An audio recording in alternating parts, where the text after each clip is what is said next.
Hey everyone, I'm Yams with PC Flipping Central here to take a nice quick look at a CPU cooler for you guys. It's been a while since we've done a cooler showcase on the channel, but I think you guys will find this one quite interesting.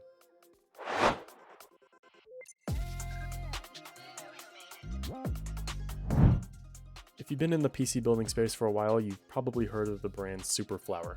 They're a power supply manufacturer that's well known for their high quality power supplies. A ton of their PSUs are really nice. If you want to see for yourself, just look up their name on the PSU tier list. Anyways, it seems like Superflower is expanding their horizons into cooling with new product lineups of case fans and CPU coolers. They were nice enough to send over their unreleased Cooldex ST4 ARGB cooler for us to take a first look at and unbox. The reason I said yes to reviewing this is because I know Superflower is a high quality brand and I'm a big fan of theirs. I'm excited to see if the CPU cooler is going to have the same performance and expert craftsmanship that I've seen in so many Superflower power supplies. First off, let's unbox this thing. I got sent the white version, but there will also be a black edition. The cooler comes with some normal stuff like mounting brackets for a large variety of Intel and AMD sockets, including socket LGA 1851 for the newest Intel processors and AM5 for the newest AMD processors, as well as the cooler itself. When this gets released to the public, you'll also get a user manual and a small amount of thermal paste in the box. One thing I really like off the bat is that there's only one pair of metal mounting brackets that works with all the Intel and AMD sockets that they offer compatibility for. This makes it super easy to install no matter what socket you have, and makes it so that you can change sockets later on. Taking a look at the cooler itself, I love these purple accents on the corner of the fan, and there's an awesome silver reflective badge on the center of it. The Superflower butterfly logo is plastered on all sides of the fan and even on top of the heatsink. I know I've praised Superflower a lot already, but I really do think their logo is beautiful. There's a couple things to note that already show off the quality of this product. First off, the 4 copper heat pipes protrude at an angle. This means that with the fan installed, the whole cooler will be more centered and allows for more RAM clearance. Compare that to this cheaper cooler where the heat pipes stand straight up. Although you guys can't see it, I can feel that the build quality is good. None of the aluminum fins are bent, and there's even a slight design on the rear if you guys can see that. Also, the whole cooler is white, even the aluminum fins, which is great to see. There's also a metal plate on top of the heatsink, like I showed earlier, which covers up the top of the heat pipes and gives the whole unit a much cleaner aesthetic. For a standard tower cooler, this definitely looks really good. Installation was super easy and only took about 3 to 5 minutes. On AM4, you simply remove the pre-installed brackets, screw in the new ones, and then screw in the cooler on top. Here's how it looks turned on.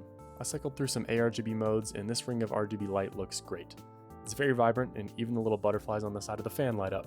This cooler is expected to have an MSRP of $34.99, which puts it in roughly the same price range as the Cooler Master Hyper 212, one of the most popular tower coolers in PC building.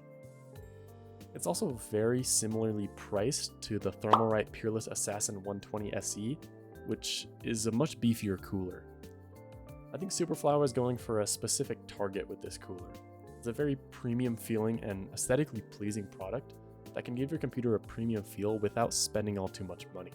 I'm interested to see how their sales will end up being for this because it's in a very competitive price bracket. As for performance, it's more or less standard for a tower cooler like this. I tested it on a Ryzen 3600X for 30 minutes under Cinematch R23. It had an average temperature of 73 degrees Celsius. Compared to the stock AMD Wraith Stealth cooler, this ST4 beat it by a margin of 15 degrees Celsius. Without further ado though, let's throw this thing in a build and show you guys how it looks.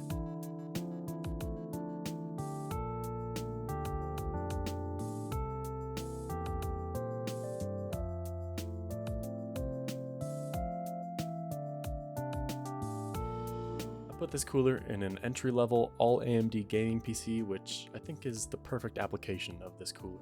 This computer features a Ryzen 5 3600X, 16GB of DDR4 RAM, an Asus B450F gaming motherboard, and an XFX RX 5700 XT. All housed inside the RaidMax Vector V212 and topped off with some black and white cable extensions. Overall, I'm happy Superflower is expanding their product lineup and getting some new products into the mix. Like I said, this cooler is in a very competitive price bracket, but does offer a great brand name and some great aesthetics that you don't commonly see. What are your guys' thoughts? Let me know in the comments down below. As always, if you have any questions for me or want to join a community of PC flippers, Make sure to join our Discord with the link in the description, and subscribe for more gaming PC related content. Thanks for watching, especially if you made it all the way here till the end, and I'll see you guys in the next video.